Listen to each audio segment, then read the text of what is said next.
el péndulo de Foucault.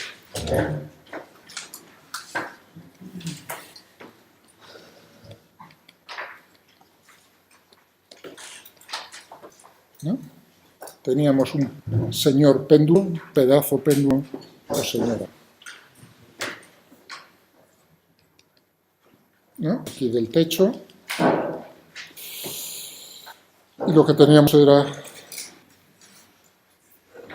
Aquí vamos a ver cómo es el movimiento de este péndulo, pero en la superficie terrestre. Es decir, que lo estamos haciendo en este punto. Este punto es donde estamos haciendo nuestro experimento con el péndulo. Muy bien. Entonces, ¿qué tenemos que tener en cuenta? Tenemos que tener en cuenta, por supuesto, la gravedad. Bueno, la gravedad efectiva, corregida, ¿no? Por la fuerza, es decir, que tendremos la gravedad y tendremos como fuerza real, tendremos la tensión de la cuerda, también es una fuerza real, y luego tenemos que tener en cuenta la fuerza centrífuga y la fuerza de Coriolis, que son ficticias. Que vamos a resolverlo en este sistema de referencia que es giratorio. Bueno, y entonces habíamos visto cómo llegamos a las ecuaciones del movimiento. ¿Teníais algún problema?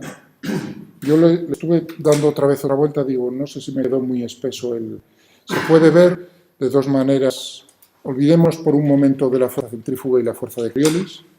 Lo queremos para pequeñas amplitudes, pequeñas amplitudes de oscilación. Este ángulo es pequeño, θ. Esto es, por ejemplo, tenemos este es el eje Y, el eje X y el eje Z verticalmente. Tenemos esto. Entonces, olvidándonos de eso, que el sistema de referencia en el cual lo hacemos es inercial, entonces, ¿cómo sería la segunda ley de Newton? P más mg igual a m por a. Si G está actuando de esta manera, T está actuando de esta manera. Entonces, si lo ponemos en las coordenadas X, Y y Z, pues lo que tendríamos sería,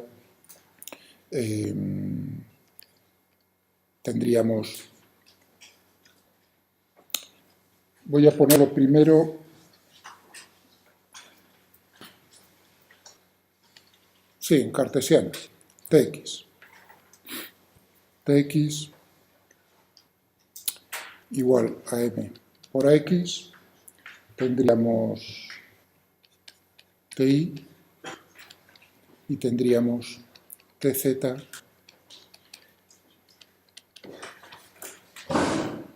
Esto es lo que tenemos en coordenadas cartesianas. ¿De acuerdo? Lo único que hay que ver, que yo creo que lo hice demasiado complicado, o lo expliqué demasiado complicado, es ver si tenemos pequeñas amplitudes de oscilación. Bueno, aparte de esto, que es lo que sabemos geométricamente de este problema, tenemos que Tx dividido por T es el módulo de la tensión, ¿no? Es lo mismo que menos X dividido por L, siendo X la componente. Este punto, la bolita se encuentra, tiene coordenadas X y Z, ¿no? Esta sería la longitud de la cuerda, L. Muy bien. Entonces, este vector de posición de coordenadas X y Z tiene la misma dirección en espacio que T. Como veis, T está apuntando hacia adentro, R está apuntando hacia afuera. De tal manera que entonces lo que tenemos es simplemente que tiene que cumplir, naturalmente, si tienen la misma dirección, esa condición para la X, para la Y, pues tendríamos una cosa parecida. Y para la Z, pues tendríamos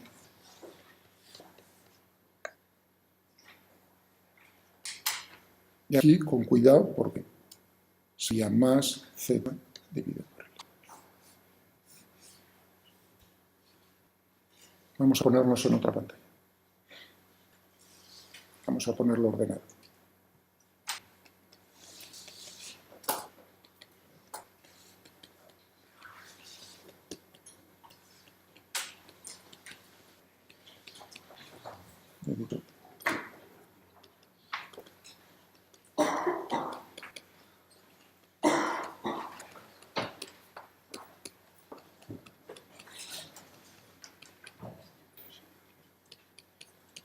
Tenemos esto. Y ahora vamos a hacer esto. Es exacto, no he hecho ninguna aproximación. Ahora vamos a hacer aproximaciones. La aproximación de pequeñas amplitudes. Eso quiere decir que realmente la variación en z, el movimiento vertical que tiene el péndulo es muy pequeño.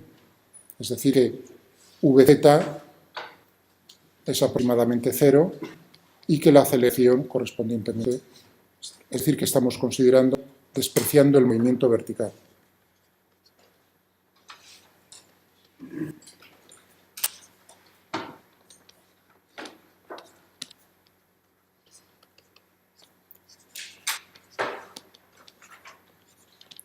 Del péndulo.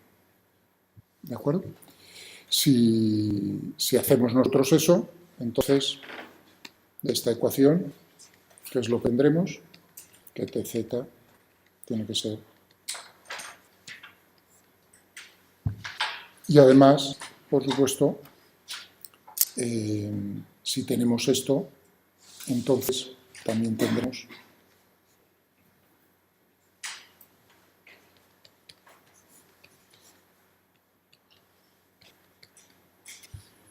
bueno, bien, o sea, eso es lo que nos da la primera. Si sustituimos entonces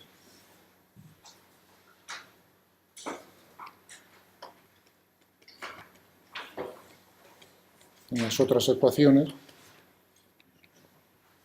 teniendo en cuenta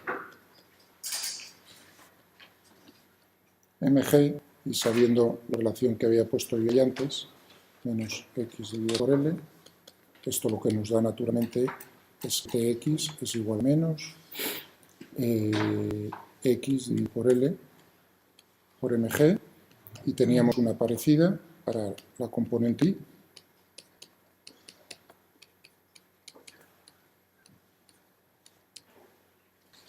Si sustituimos esto y esto lo damos aquí y aquí, lo que nos va a quedar es, naturalmente, menos x, y ya eliminamos la masa.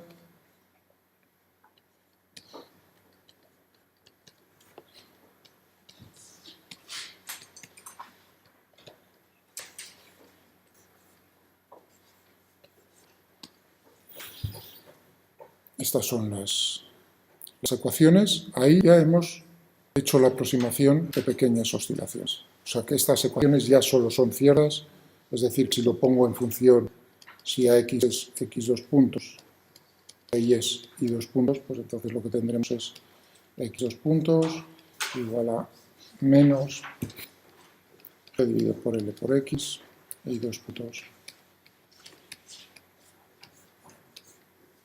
Sin más. Están desacopladas, esto es bien sencillo, ¿no? Ahora abrir con las condiciones iniciales y tendríamos. Bien, pero ahora es cuando nosotros tenemos que añadirle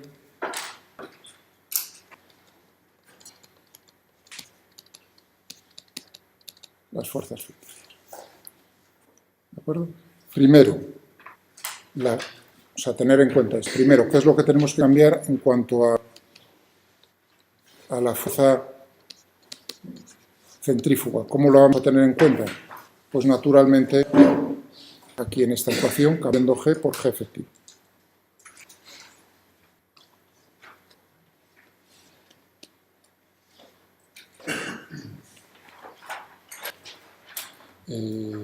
X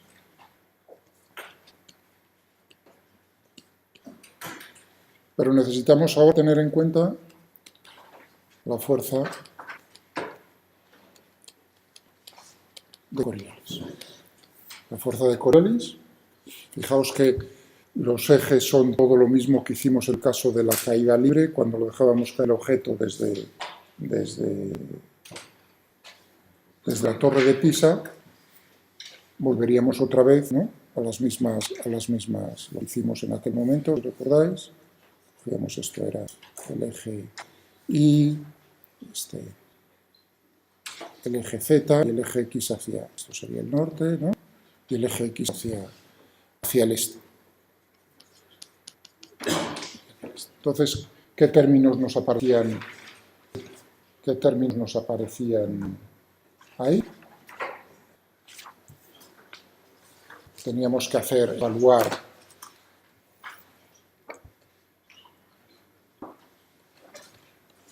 ¿no? Hacíamos esto.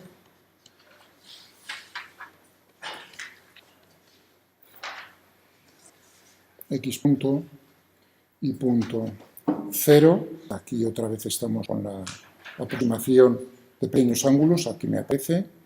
Fijaos, aquí me aparece otra vez, porque si no tendría que aparecer. Realmente tiene un pequeño movimiento vertical, ahí lo estamos percibiendo. ¿Y qué teníamos aquí? Pues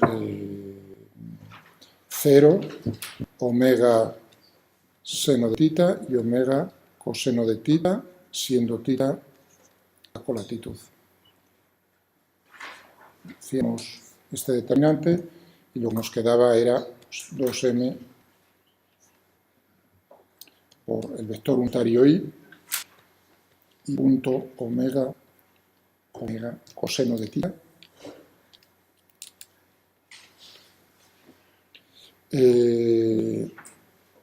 menos j punto x punto omega coseno de tita más k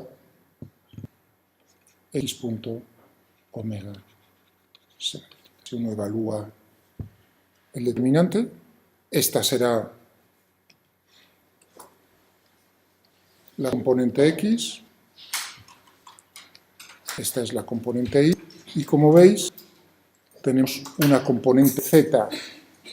Esa, uno diría, claro, se la tendrías que añadir otra vez a la componente z de la ecuación del movimiento, pero como veis, esto lo estamos despreciando también. Es decir, que únicamente vamos a cogernos los términos correspondientes a x e y e introducirlos aquí. ¿Qué es lo que tendremos?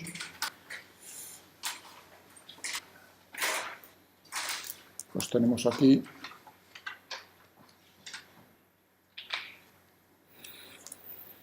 y punto dividido por la masa. Y tengo el 2. 2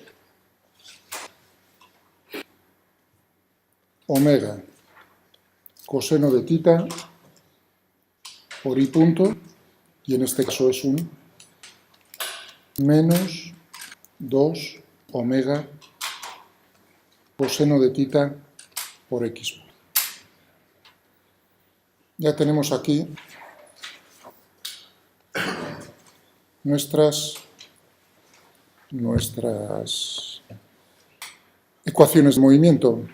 En el Taylor, como veis, esto lo pone, dice que es omega z, la componente z de todo ello. Realmente, este término es lo que se llama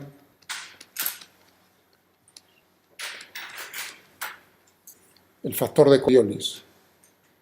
Es decir, que uno habla del factor de Coriolis, aquel acto se encuentra como el efecto, ¿no?, porque eso lo que nos va a dar es el efecto de la fuerza de Coriolis. Que si alguna vez oís lo de no fuerza sino factor de Coriolis, se está refiriendo precisamente a que lo estamos haciendo en la Tierra, a qué latitud nos encontramos. ¿Vale?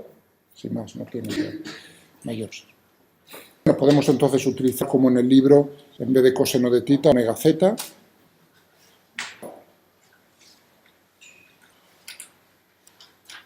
Y así no tenemos que llevar arrastrando un coseno de tita por ahí todo el rato.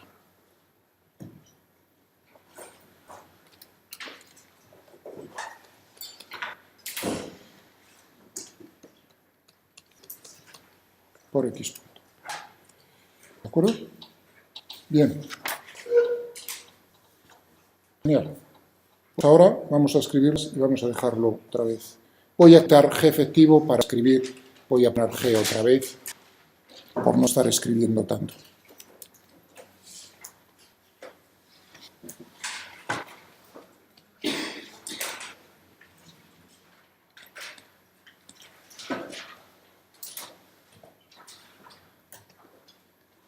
Es más, voy a todavía concentrarlo un poco más. Fijaos que teníamos el cociente de G, o G efectivo, dividido por L. Voy a utilizar una letra para eso. Eso, si no tuviésemos la rotación de la Tierra, es decir, si yo tengo un péndulo normalito, ¿a qué es equivalente esto? Precisamente a la frecuencia de oscilación al cuadrado de ese péndulo. Podemos llamarlo omega 0 al cuadrado.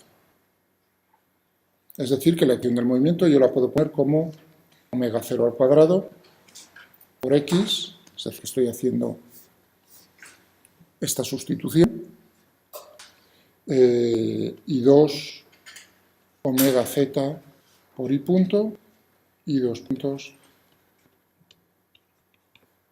con un menos, perdón, aquí.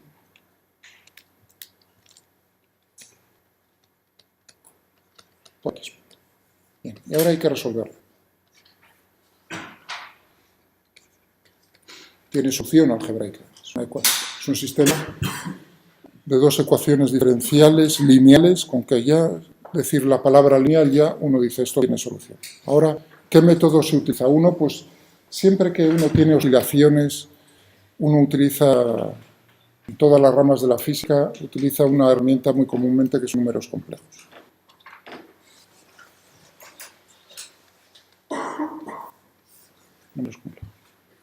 Entonces, fijaos lo que podemos hacer aquí a continuación.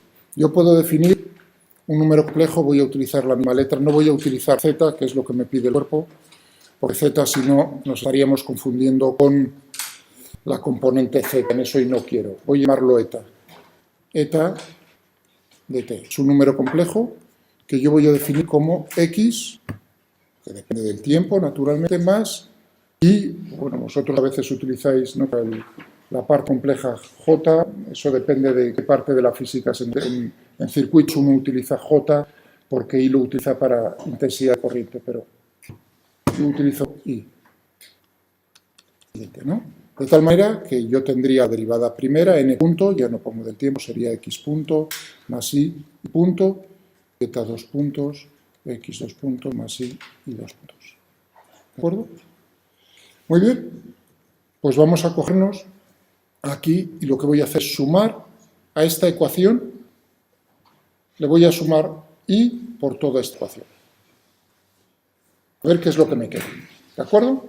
La de arriba, la componente X, y la voy a transformar en una sola.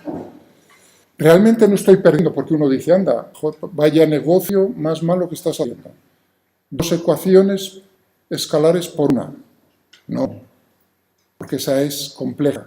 Tiene parte real y parte imaginaria. Es decir, es una forma de ponerlo todo, digamos, concentrar las dos cosas en una sola. Entonces tendríamos x 2 puntos más I y 2 puntos, es lo que tengo, eta 2 puntos. Menos. Ahora tengo menos omega 0 cuadrado x más I menos omega 0 cuadrado por eta. Y ahora lo que tengo aquí es, fijaos, 2 omega z y lo que tengo es I punto más I por x punto. Pero esto no es nada más que I por eta. Si uno hace I por eta punto, perdón, lo que tendremos es I por x punto más I por I por I punto, es decir, que lo que me queda es IX punto menos I punto. Exacto. ¿Qué es lo que tengo yo? En algún sitio, aquí sume mal. Con el signo menos. Al sumar que tengo ese signo menos. Es decir, que la ecuación se me transforma y con esto voy a ir ya en eta 2 puntos, la ecuación del movimiento, menos omega 0 cuadrado eta más 2 omega z por i eta. Vamos a pasar todos los términos a un lado de la... ¿Sí? En la primera ecuación no me has dejado sustituir, porque has sustituido x por solo eta. No, estoy sumando a esta ecuación, le estoy sumando esta ecuación toda ella multiplicada por el número complejo puro i. Entonces tengo x 2 puntos más i 2 puntos. Esto es eta 2 puntos. Esto x más i por i es eta. Y luego estaba fijándome precisamente qué es lo que ocurría, cómo lo puedo poner en función de eta. Simplemente como i por eta punto. La ecuación del movimiento es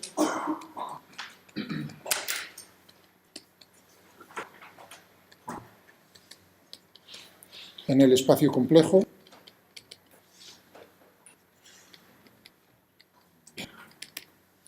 eta 2 puntos más, que no se me olvide, i teníamos, ¿no?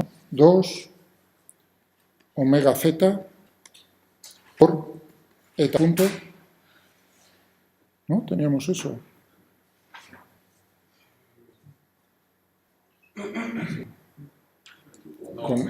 Con un menos. Y luego más omega 0 cuadrado por eta igual a 0. Tenemos esto. Y lo que probamos es como en todas ellas, en estas lineales, ¿qué tipo de solución hay detrás? Una exponencial.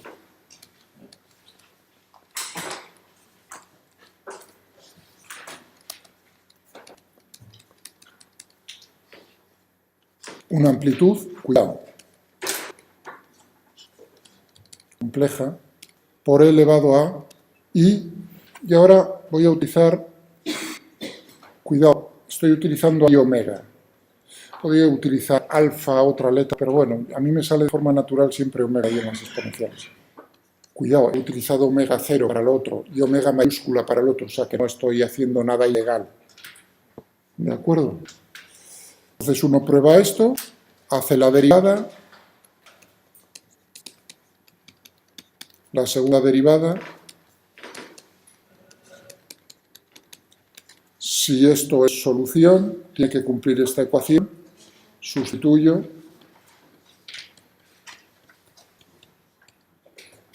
¿Qué tenemos aquí? Menos i, 2 omega z, eta punto es i omega a elevado a i omega t, más omega 0 cuadrado a elevado a i omega t. Es para todo t, se tiene que cumplir. Saco factor común a elevado a i omega t, teniendo en cuenta que i por i es menos 1, eso significa que eso es 1 más 1.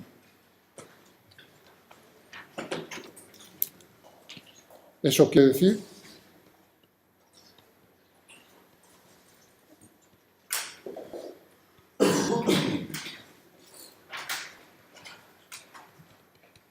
para todo t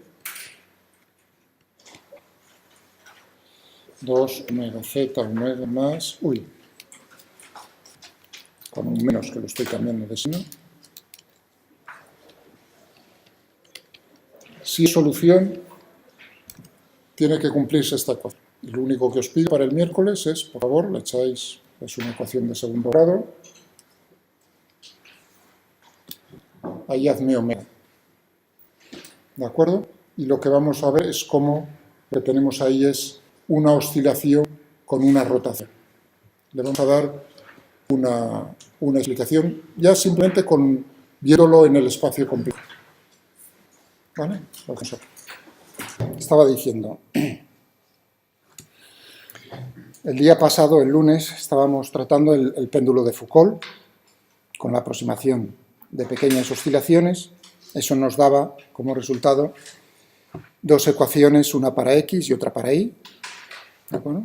Y lo que hacíamos era expresar ese sistema de ecuaciones que nos describe el movimiento con una única ecuación en el espacio complejo, como habéis visto. Y como hemos discutido, hemos hablado hace un momento, me equivoqué justo al final en un signo, el signo correspondiente aquí que tenía a la derecha como un más puesto, y ahora estoy poniendo esa expresión a la izquierda, ¿no? Y me aparecía como un signo menos, pues ese signo es incorrecto, era justo el signo contrario. De tal manera que esta es la ecuación correcta, este signo era incorrecto en la expresión última que habíamos visto, donde pone un menos es un más. Está eso.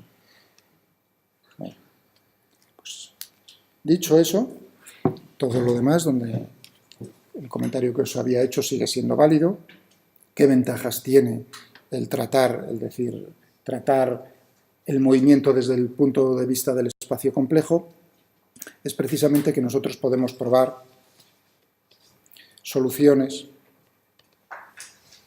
del tipo, esto es una ecuación diferencial, sigue siendo una ecuación diferencial lineal de segundo orden homogénea. En el espacio complejo, pero sigue siendo todo eso. Y lo que nosotros buscamos naturalmente es una función eta, compleja, sí, que depende del tiempo, pero que sus derivadas son proporcionales a la misma función, y lo que queremos ver es precisamente qué combinación nos cumple esta ecuación.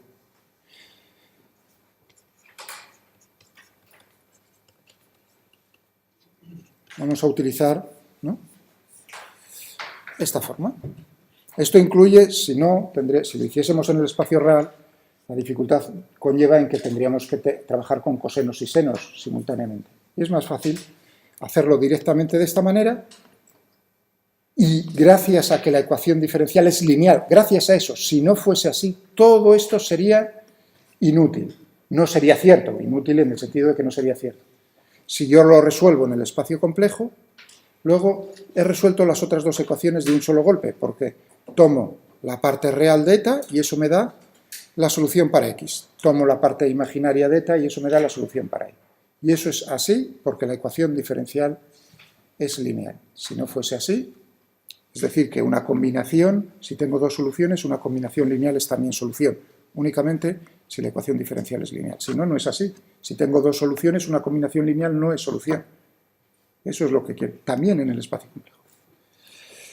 Vale, entonces probamos, y para eso, si es solución, se tiene que cumplir, necesitaremos saber cuánto vale la derivada, y omega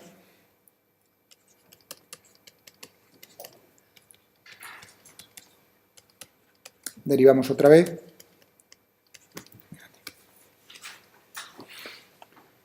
Y vamos a ver qué condición obtenemos en omega, el parámetro omega. A es la amplitud, es una amplitud compleja.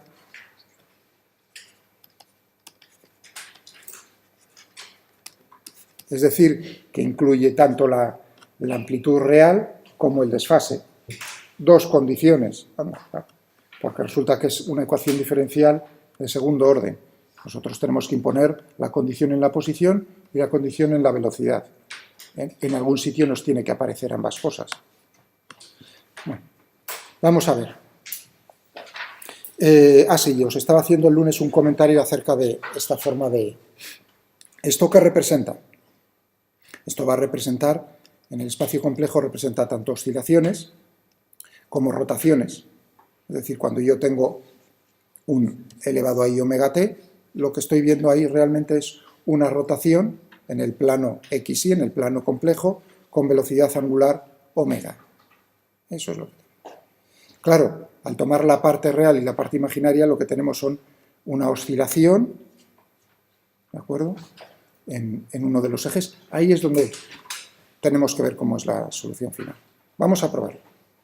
Entonces tendremos menos omega cuadrado a elevado a i omega t más 2i, fijaos que tenemos aquí 2i omega z por todo esto. Y por i es menos 1, es decir, que me queda aquí menos 2 omega z, ¿no?, por a elevado a i omega t.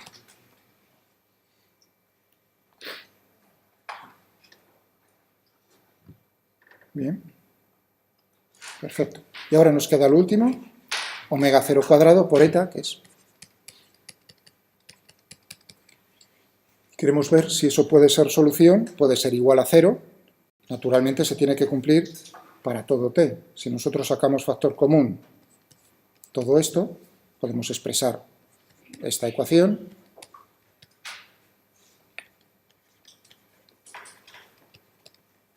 Omega z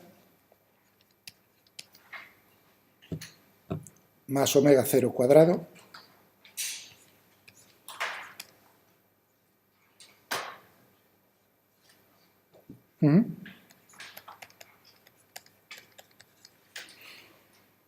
tiene que cumplirse para cualquier instante de tiempo. Eso significa que todo esto, para que sea solución, tiene que ser 0, ¿sí? He multiplicado esta i por eta punto. Y eta punto es esto. Tengo un i y otro i. Y por i es menos 1. Más. Tienes 3 omegas. Omega minúscula, omega 0 minúscula y omega z. Sí, claro. ¿Qué es cada una? Esto son parámetros. Omega 0 teníamos g dividido por L, o sea que es cómo está hecho el péndulo, qué longitud tiene la cuerda y cuál es la gravedad efectiva. O sea que ahí teníamos en cuenta el efecto no solo de la gravedad real, sino de la fuerza centrífuga. O sea que esto no es una incógnita, sino que es un parámetro dado por cómo es el problema, dato del problema. Omega 0 es un dato del problema. O sea, es decir, que yo podría haber seguido trabajando ahí con g dividido por L perfectamente, pero me pareció más natural utilizar omega 0, porque eso me está dando idea de cómo está oscilando el péndulo cuando no tengo la rotación de la Tierra. ¿De acuerdo? Aquí, omega z, pues tanto de lo mismo, eso es como es el sistema de referencia girotario en el cual estamos haciendo el experimento, pues la Tierra. Eso también es un dato del problema. ¿Que lo hacemos en Marte? Vale, pues lo hacemos en Marte. ¿Que lo hacemos en otro problema? Genial, es un dato. Omega lo estoy utilizando yo aquí en cómo estoy probando yo la solución. Yo digo, voy a probar soluciones de ese tipo, de tipo exponencial. Es decir, he elevado ahí omega siendo un parámetro por el tiempo, es una función del tiempo. Y yo lo que voy a determinar ahora es qué omegas me permiten que esto que estoy probando sea solución. Llego a una ecuación. Una ecuación, ¿cuál es la incógnita? La incógnita es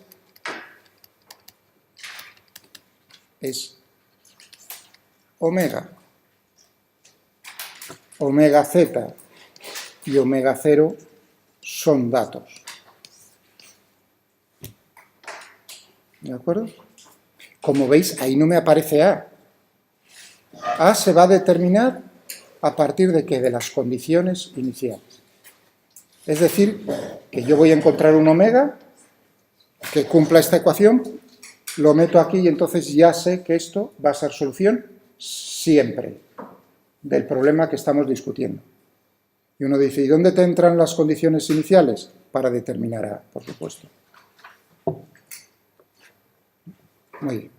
Es decir, que cómo va a girar en el espacio complejo es independiente de cómo van a ser las condiciones iniciales. Bien.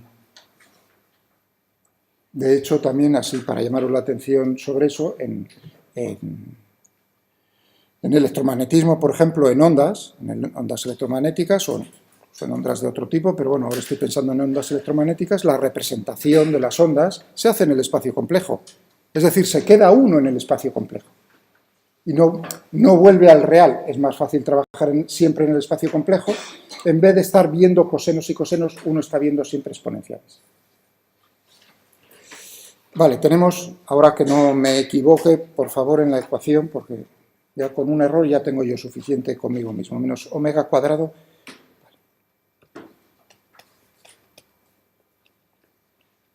Teníamos menos omega z,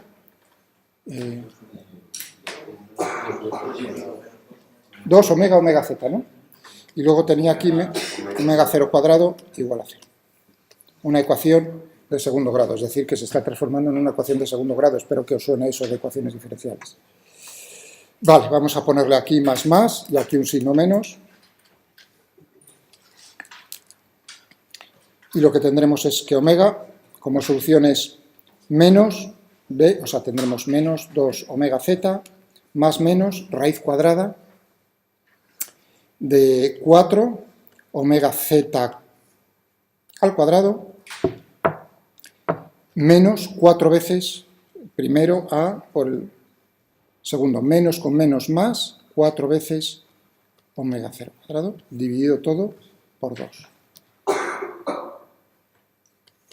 Muy bien, como veis este 2, lo que me va a hacer es trincarse este 2, entrar dentro como un 4 de la raíz cuadrada y se trinca los otros. Y lo que me queda es un menos omega z más menos omega z cuadrado más. Vamos a ponerlo aquí más grande.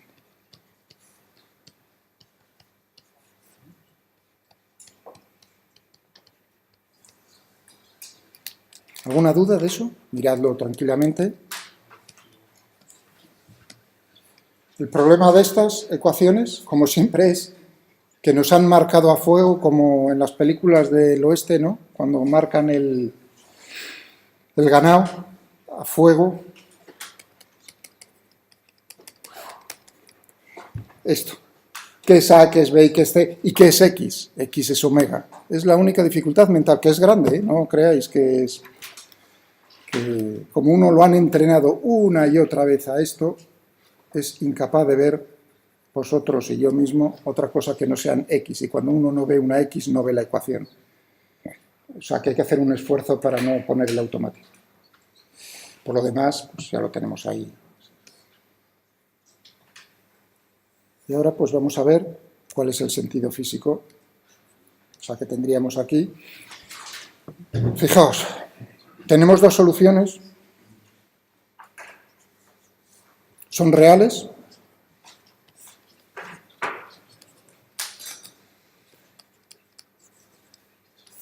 ¿No?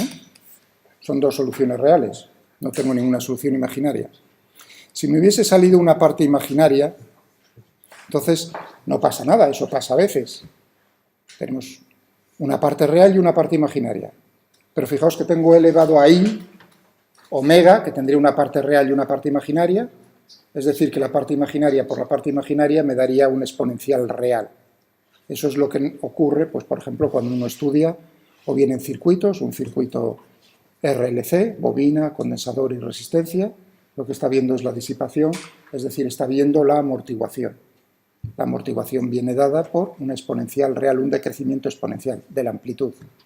Y lo que es la parte imaginaria, elevado ahí por un número real, eso es lo que nos está dando la representación de la oscilación. En este caso lo que tenemos es, como veis, son dos números reales, dos soluciones, es decir, que tendré una para uno, otra para otro, tendré dos soluciones reales, es decir, que tendré dos oscilaciones. Si bien en el libro, pues ahora lo que viene es una nueva aproximación, si no me equivoco.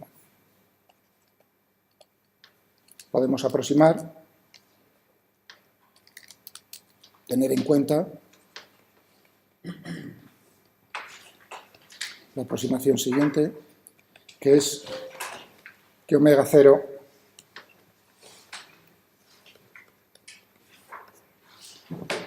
eso para teniendo en cuenta dónde nos encontramos, en qué planeta, no en una estrella de neutrones de cuidado, en un pulsar.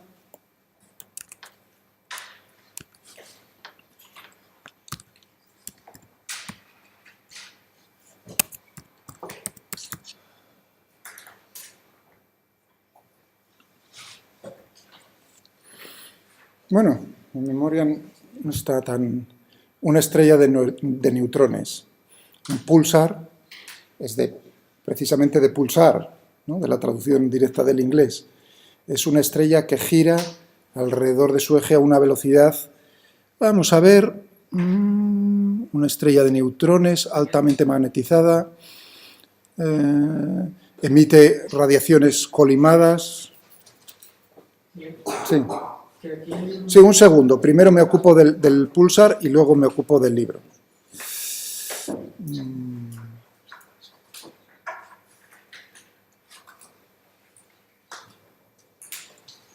Ah, sí, además esto, sí. Estaba mirando a ver dónde me pone el periodo de rotación de una... A ver si lo veis.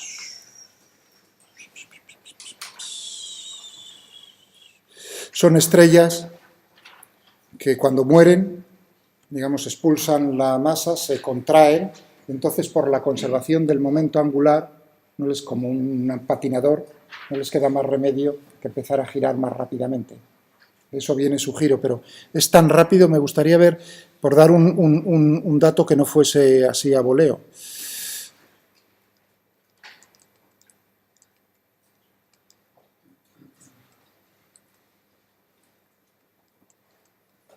¡Oh! Fijaos, en 1982 Don Baker lideró un grupo que descubrió PSR B1937 más 21. Madre mía. Esto todos son códigos. Una estrella de estas con un periodo de rotación de 1,6 milisegundos, 38.500 revoluciones por minuto. De esas cosas hay en la naturaleza. ¿De acuerdo? ¿Entendido? Y entonces, nuestro sistema, si tomásemos ese pulsar como un sistema de... estuviésemos ahí con nuestro péndulo de Foucault, las cosas serían este tipo de aproximaciones diferentes. ¿Entendéis lo que os quiero decir? Esto existe en la naturaleza. Bueno, y ahora viene el libro. ¿Qué dice el libro? En la fórmula, aquí sale, en omega C sale positivo. Y creemos que es porque antes al copiar una pantalla... Un momento, que miro el libro, déjame ver un segundo.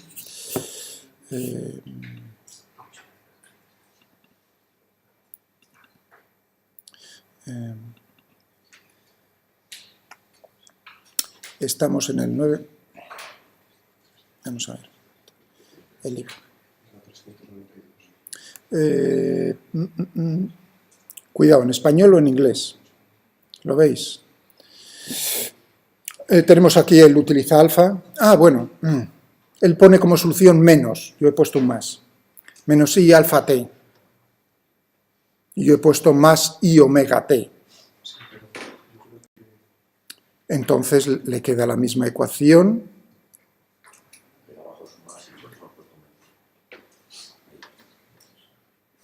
Y aquí he puesto un menos. Bueno, pero sigue siendo la misma solución. ¿O no es la misma solución? ¿No veis que tenéis aquí un signo menos? Y yo tengo un signo más. Por lo tanto, es la misma solución. ¿No? Eso es... O sea, si él pone elevado a menos i alfa t, y yo pongo elevado a más i omega t, ya siento yo haber utilizado otra letra diferente, pues aquí le sale con un signo de este tipo y a mí me sale con el signo contrario. ¿Qué más me da? Donde yo pongo más menos me da igual poner menos más, es decir, que es la misma solución, ¿o no? ¿Estamos de acuerdo? O sea, que estudiar un libro es estudiarlo con la mente también abierta, ¿no? Él pone elevado a menos i alfa t y yo he puesto elevado a más i omega t. El signo menos este que estás viendo ahí, lo tienes ahí. Por lo tanto, me alegro de no haber metido la pata. ¿No? Tendríamos lo mismo. Si quieres ponerlo para que verlo visualmente igual, tenemos esto. ¿De acuerdo? Entonces ahora estamos no en la estrella de neutrones, sino en la Tierra. Entonces es una buena aproximación esto, y podemos despreciar aquí, lo que tenemos aquí dentro, podemos despreciarlo de tal manera que esto es aproximadamente menos omega z, menos más, la raíz cuadrada de omega 0 cuadrado, o sea, omega 0. ¿Entendido?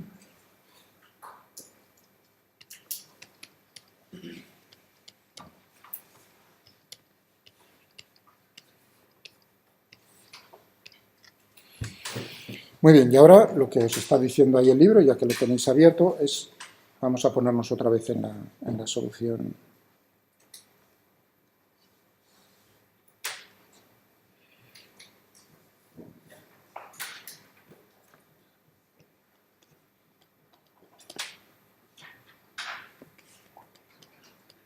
De la ecuación del movimiento.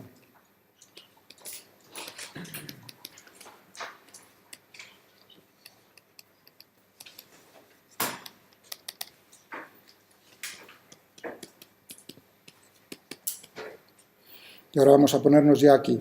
Ya había puesto I. Omega. Omega era, voy a poner el signo menos fuera.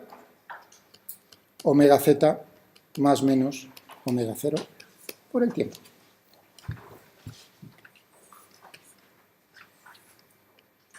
¿De acuerdo?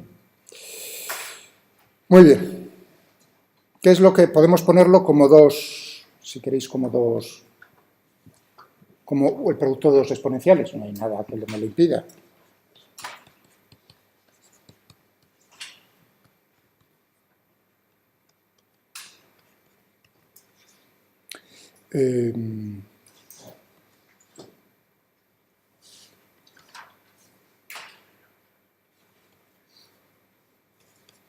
Da igual el más menos, menos más, que más me da.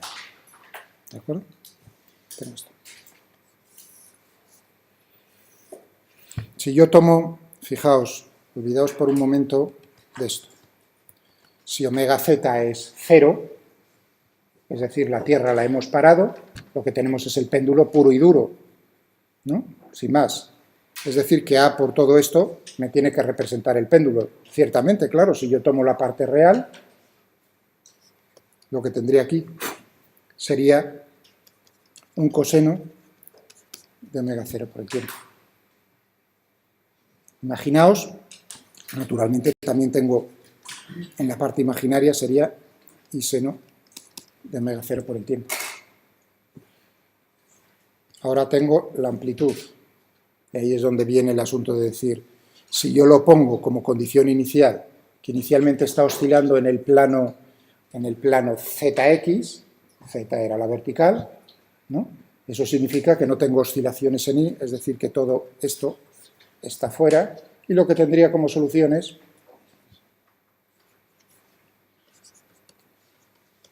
coseno con un desfase. Voy a poner aquí una prima, porque A es complejo, más el desfase. ¿De acuerdo? Eso sería la oscilación. Pero, como estáis viendo, esta oscilación que tenemos en ese plano, se ve superpuesta por este otro término. ¿Y qué representa este otro término? Fijaos que omega z es mucho menor que omega 0. Primero, esto, vuelvo a repetir lo que he dicho antes, esto no es nada más que una rotación.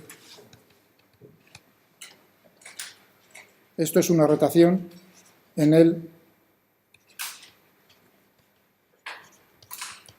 el plano complejo. Eso quiere decir, fijaos que el plano complejo, la parte real es X y la parte imaginaria es Y. Lo que me está haciendo es rotar la solución del péndulo simple puro y duro. Es decir, que si inicialmente está oscilando en la dirección de X, ese giro va a girar... ¿Y en qué sentido está girando? En el sentido precisamente horario, porque por el signo. Fijaos que algo positivo aquí por un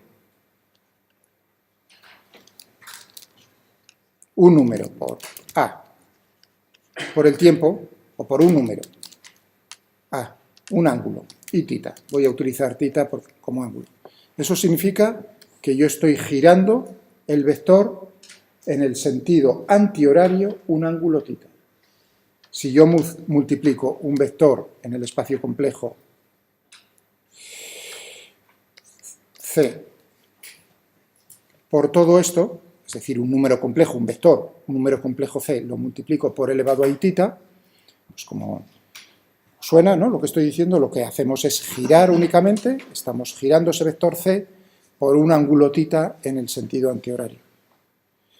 Pero claro, como tenemos aquí con un signo menos, estamos cambiando el signo, el sentido al giro, y es decir, lo que estamos haciendo es girar en el sentido horario, lo cual tiene su lógica, si uno piensa en el caso extremo, de que nos encontramos en el polo norte, ¿de acuerdo? ¿Hacia dónde va? Y yo lo hago, estamos aquí en el polo norte.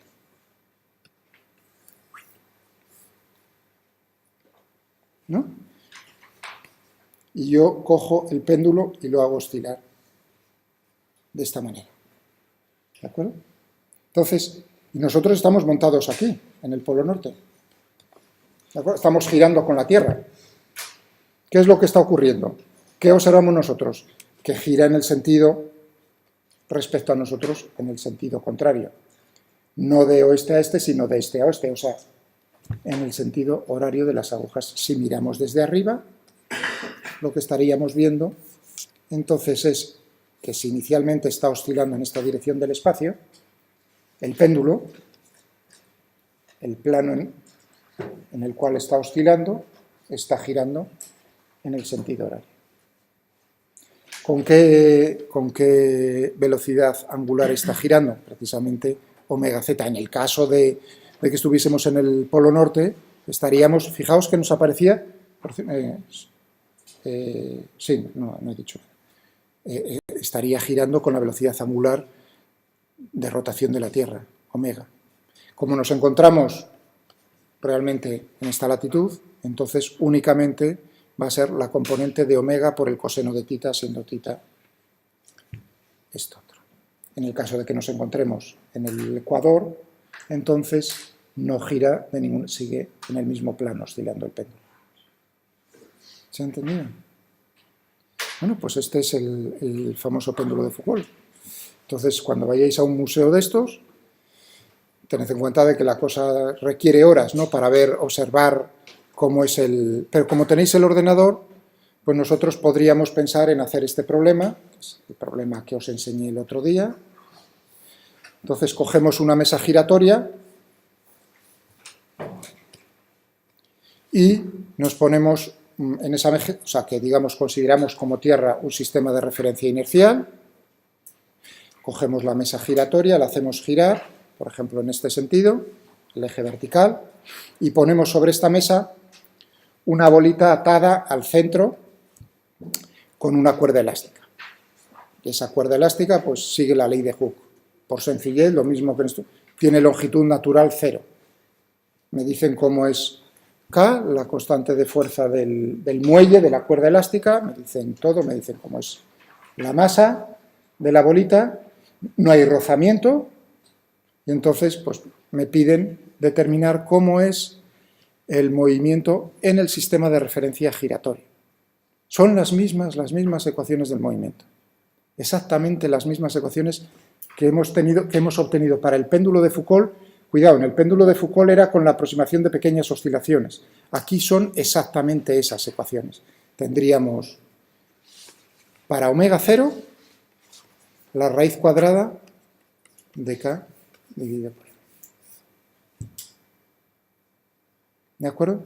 Pero claro, tenemos una cierta ventaja respecto al péndulo de Foucault, que es que nosotros podemos experimentar y hacer omega más o menos pequeño. Si lo hacemos pequeño, pues precisamente podemos ver cómo es realmente, cómo sería lo que se ve en el péndulo de Foucault. Si nosotros, por ejemplo, dejamos que marcase, que pierda arena, la bolita, ¿no?, va a caer una marca, entonces veríamos en el suelo precisamente cómo son las trayectorias que está siguiendo en el plano XY. Y es lo que podemos observar. También cómo sería la trayectoria. Si hacemos una velocidad angular de giro de la mesa respecto al sistema de referencia inicial muy alta, entonces tened en cuenta que ya no podemos en la raíz cuadrada despreciar un término frente a otro, sino que nos tenemos que quedar con los dos simultáneamente. ¿Está eso claro? Y es el movimiento que habíamos visto el otro día.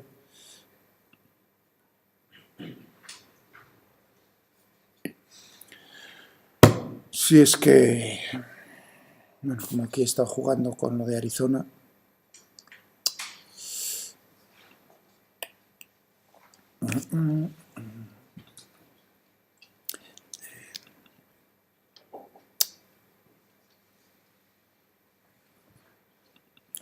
el archivo que habíamos puesto aquí.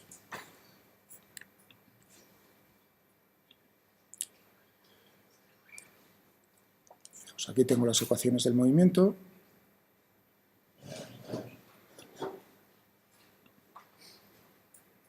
Las resuelvo. Y lo que teníamos es este movimiento. ¿De acuerdo? Muy bien. Así, para animaros,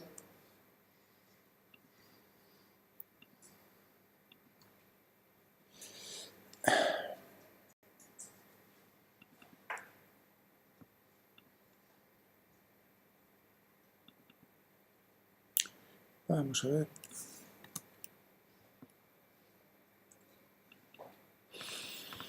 ...10 de febrero del 2014. El 1. Se realiza el siguiente experimento sobre una mesa circular, plana y horizontal, que gira uniformemente alrededor de un eje vertical con una velocidad angular omega en sentido antihorario visto desde encima de la mesa. Ponemos una bolita de masa m sobre la mesa y la unimos por medio de una cuerda elástica de constante de fuerza k al centro de la mesa. Justo lo que acabo de decir. Comentar. La longitud natural de la cuerda, sin estirar, la podemos considerar como 0, así como el rozamiento entre la bolita y la mesa. Hacemos girar la mesa de tal manera, ese es un dato, cómo gira, ahora es una cosa que no es cualquiera, precisamente para que la solución sea una muy especial, que no voy a deciros cuál es. Es una muy especial. De tal manera que la masa, por omega al cuadrado, es igual a la constante de fuerza de la cuerda elástica. Es decir, que hay una relación entre la constante de fuerza, masa, constante de fuerza, y la velocidad de giro del sistema de referencia giratorio. Si en el momento inicial la bolita se encuentra en el centro de la mesa y se le imprime una velocidad radial v0, respecto a la mesa, determinar claramente la trayectoria de la bolita, respecto a la mesa giratoria, que ve una cámara que gira con la mesa. Considerar, por supuesto, fijaos que lo digo ahí explícitamente, que la habitación donde hacemos el experimento es un sistema de referencia inercial. ¿De acuerdo? Es decir, el problema del péndulo de Foucault, con una solución muy especial, pensad sobre ello. O sea, que os lo estoy poniendo para que veáis, no hay nada que no esté oculto respecto, o sea, no he ocultado nada, es el mismo tipo de solución, intentad buscarlo. ¿Vale? ¿Algún comentario respecto a esto?